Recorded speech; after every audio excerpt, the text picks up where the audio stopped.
말씀 보겠습니다. 말씀 보겠습니다. 로마서 9장 7절 8절 보겠습니다.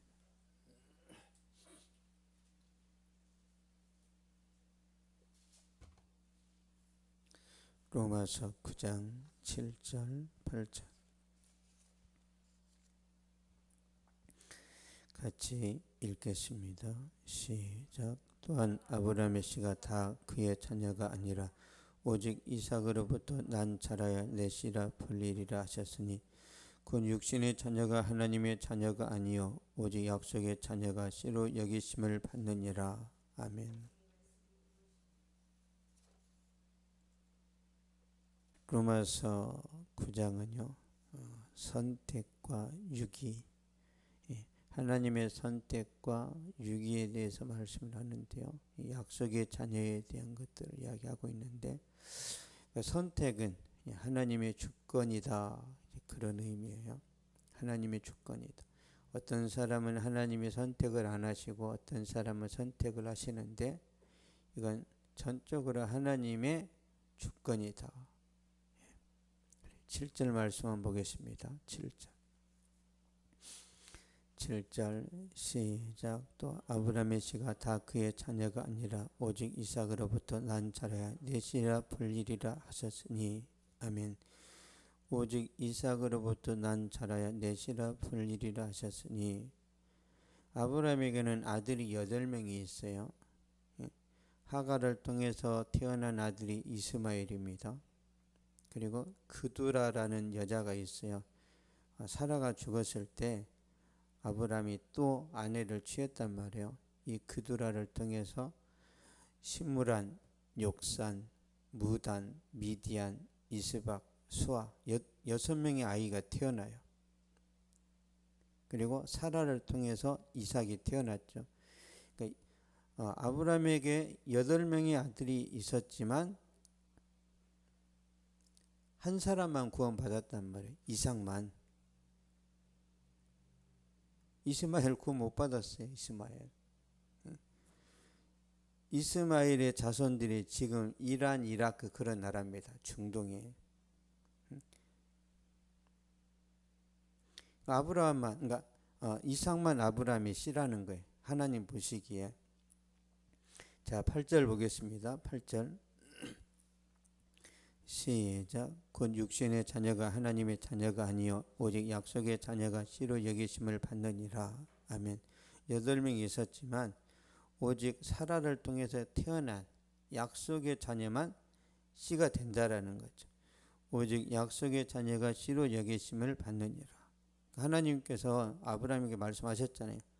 내가 사라를 통해서 너에게 아들을 줄 거다. 계속 축복을 말씀하셨잖아요. 계속.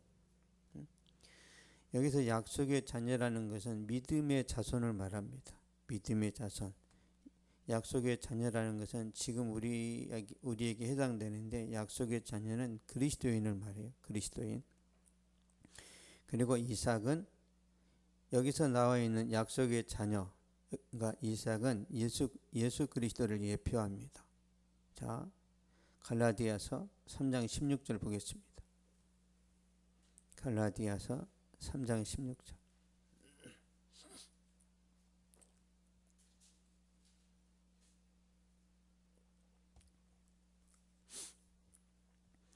시작. 이 약속들은 아브라함과 그 자손에게 말씀하신 것인데 여럿을 가리켜 그 자손들이라 하지 아니하시고 오직 한 사람을 가리켜 내 자손이라 하셨으니 곧 그리스도라. 아멘. 예수님으로 연결 짓는단 말이에요. 오직 한 사람을 가리켜 내 자손이라 하셨으니 곧 그리스도라. 그러니까 계속 이삭을 약속의 자녀를 말한 이유가 뭐예요? 예수님하고 연결시키려고 그러는 거예요. 여기서 말하는 한 사람은 예수 그리스도를 의미한단 말이에요. 예수 그리스도를 믿으면 구원을 받고 예수 그리스도 안 믿으면 심판을 받는, 그걸 말하는 거예요. 이미 우리는 약속의 자녀가 됐죠. 우리는. 근데 하나님의 선택은 행위와 상관이 없단 말이에요. 우리가 뭐 잘해서 뭐 특별히 머리가 좋고 가문이 화려해서 우리를 선택한 게 아니라 그냥 하나님이 선택하신 거예요. 그냥 은혜로. 그래서 우리는 자랑할 것이 없단 말이에요. 우리 11절 말씀 한번 보겠습니다. 11절 로마서 9장 11절 로마서 9장 11절 예수 믿고 구원받은 사람들은 하나님 앞에 자랑할 것이 아무것도 없어요. 자격이 없는데 선택받았으니까. 자 11절 시작. 그 자식들이 아직 나지도 아니하고 무슨 선인 악을 행하지 아니한 때 택하심을 따라 되는 하나님의 뜻이 행위로 말미암지 않고 오직 부르시는 이로 말미암아 서게 하려 하사. 아멘. 행위로 말미암지 않고 오직 부르신 이로 말미암아 서게 하려 하사. 그러니까 특별히 막 종교심이 강하고 착한 일을 잘하고 머리가 똑똑하고 세상에서 주목받는 사람이었기 때문에 하나님이 선택한 것이 아니라 태어나기도 전에 선택했다는 거예요. 하나님의 조건이니까. 우리가 원한다고 내가 막 열심히 교회에 다닌다고 구원받는 게 아니라 하나님의 긍휼하심이 발동을 한 거예요. 그러니까 하나님의 긍휼하심이 이 하나님의 불쌍히 여기는 마음이 은주 자매에게 임했단 말이에요. 그래서 구원받은 거예요. 16절 보겠습니다. 로마서 9장 16절 시작. 그런즉 원하는 자로 말미암음도 아니요 다른 박질하는 자로 말미암음도 아니요 오직 긍휼히 여기시는 하나님으로 말미암음이니라. 아멘. 원한다고 되는 것도 아니고 열심을 낸다고 되는 것도 아니에요. 하나님의 긍휼하심. 그러니까 얼마나 하나님이 우리를 사랑하시고 우리를 불쌍히 여기셨는지 우리가 그 은혜를 입었단 말인가. 하나님은 이스마엘이 아니라 이삭을 선택했어요. 그렇죠? 하나님은 에서가 아니라 야곱을 선택했어요. 누가복음에도 보면 하나님은 큰아들이 아니라 둘째 아들 탕자를 선택했죠. 탕자를. 룻기에도 보면 하나님이 오르바가 아니라 룻을 선택한단 말이에요. 나오미의 며느리가 둘인데 한 사람만 구원받아요. 이렇게 하나님이 계속 대비를 하신단 말이에요. 근데 중요한 건 우리가 둘째 아들 탕자 입장이었는데 구원받았다라는 그게 감사한 일이죠. 그러니까 하나님의 구원은 하나님의 사랑, 하나님의 긍휼하심에 의해서 이루어진 거죠. 그래서 우리가 돈이 많거나 뭐 아니면 노력을 많이 하거나 뭐 선행을 하거나 이것과 아무런 상관이 없다라는 거예요. 많은 사람들이 교회 와가지고 내가 그래도 열심을 했으니까 하나님이 나를 축복하셨지. 내가 뭔가 다른 사람보다 다르니까 하나님이 나를 구원하셨지. 그게 아니란 말이에요. 그냥 하나님의 은혜예요. 그냥. 그래서 다른 사람 앞에서 잘난 척할 필요도 없고 교만할 필요도 없어요.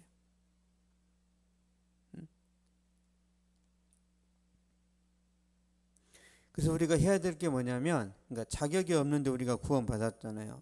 그래서 하나님 찬양해야 돼. 두 번째, 말씀에 순종해야 돼. 우리 구원하셨으니까.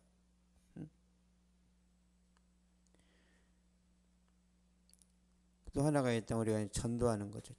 전도라는 것이 이렇게 전도부가 훈련 받아가지고 그대로 하고 이게 아니에요. 예수 믿으니까 나는 이런 게 좋더라. 나는 이런 게 너무 기쁘더라. 그냥 내가 경험한 걸 말하는 게 전도예요. 전도. 요한복음 4장 보겠습니다. 요한복음 4장 28절에서 30절.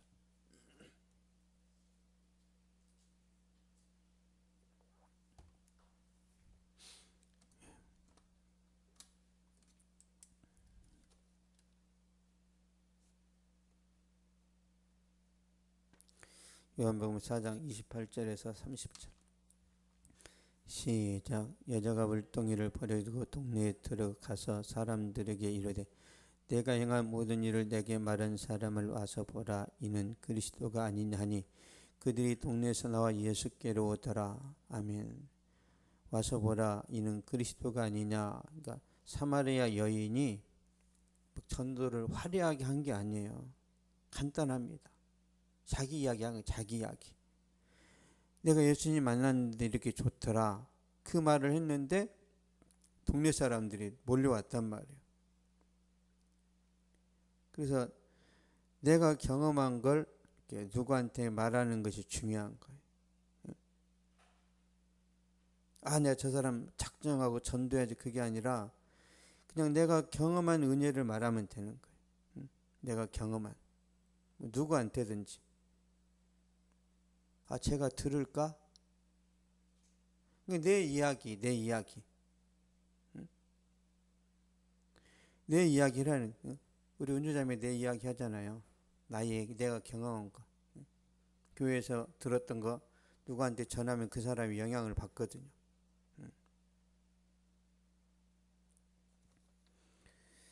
내가 받은 은혜를 나눌 때 하나님이 역사하시는 거죠. 20절 말씀 보겠습니다. 로마서 9장 20절.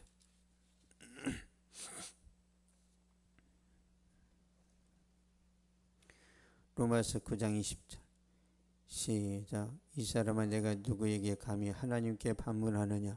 짐을 받은 물건이 지은 자에게 어찌 나를 이같이 만들었느냐 말하겠느냐. 아멘. 이 사람은 내가 누구에게 감히 하나님께 반문하느냐? 왜 나는 버렸어요? 그런 거예요.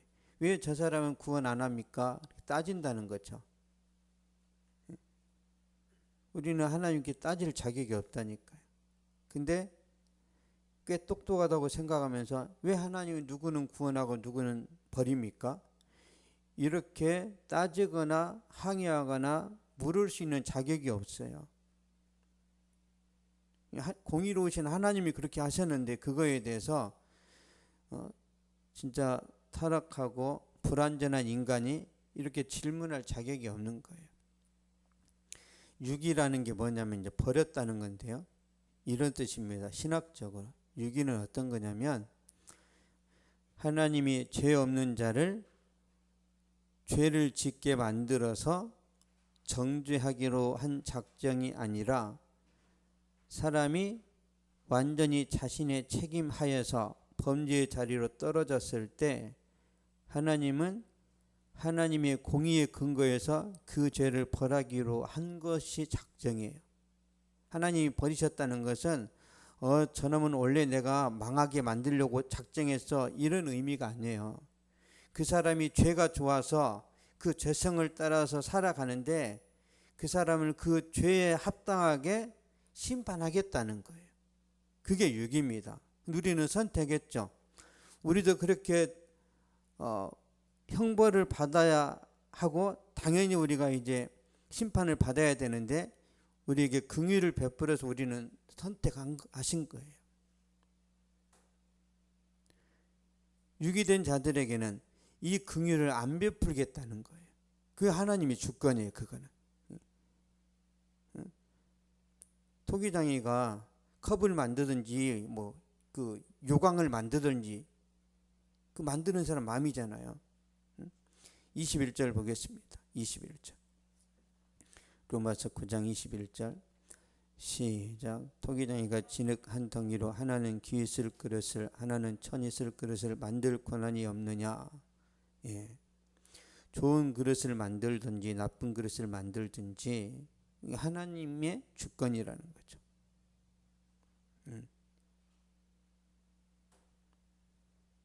중요한 사실은 하나님 우리를 구원하셨다는 거예요. 우리가 유기된 것이 아니라 선택받았다는 거예요. 그러니까 우리가 선택받았어요. 그러면 감사해야 되는데 하나님 저 사람 왜 선택 안 합니까? 이렇게 물으면 안 된다는 거예요. 건방진 거죠. 하나님 앞에서.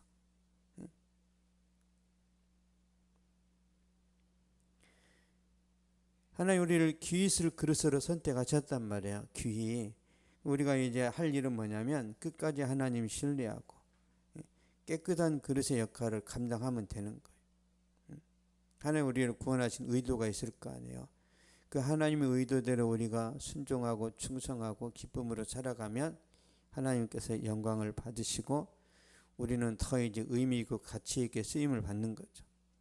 그러다가 우리 사명이 끝나면 하나님이 또 우리를 데려가시는 거죠. 그래서 예수 믿는 사람에게 죽음은 축복입니다. 죽음은 축복이에요.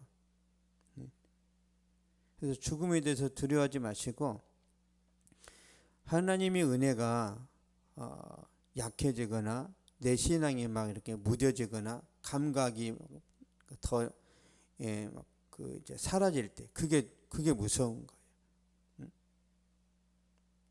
내 신앙 변질되지 않도록 기도하고 그 자기 관리 잘하는 그것만 하면 우리가 정말 죽을 때까지 형통하게 살 수 있습니다. 기도하겠습니다. 거룩하신 하나님 감사합니다. 이 시간 우리에게 말씀을 통하여 깨닫게 하시고 은혜 베풀어 주셨사오니 하나님 말씀이 근거해서 감사하고 하나님 찬양하면서 기쁨으로 신앙생활을 할 수 있도록 도와주시옵소서. 우리 마음이 무뎌지고 우리 신앙이 약해지지 않도록 하나님께서 말씀과 성령으로 충만하게 하여 주시고 하나님 기뻐하시는 축복의 통로가 되게 하여 주시옵소서. 21세기 이 혼탁한 시대를 살아가면서 우리가 세상에 물들지 않게 하여 주옵소서. 우리가 세상에 살지만 세상의 죄악과는 전혀 상관없는 구별된 삶을 살아갈 수 있도록 말씀과 성령으로 충만하게 하여 주시고 세상에 의로운 빛을 발할 수 있는 진리의 등대가 되도록 주님께서 붙잡아 주시옵소서. 감사드리며 예수님의 이름으로 기도하옵나이다. 아멘. 하늘에 계신 우리 아버지여, 이름이 거룩히 여김을 받으시오며 나라가 임하옵시며 뜻이 하늘에서 이루어진 것 같이 땅에서도 이루어지이다. 오늘 우리에게 일용할 양식을 주시옵고 우리가 우리에게 죄진 자를 사하여 준 것 같이 우리 죄를 사하여 주시옵고 우리를 시험에 들게 하지 마시옵고 다만 악에서 구하시옵소서. 나라와 권세와 영광이 아버지께 영원히 싸움나이다. 아멘.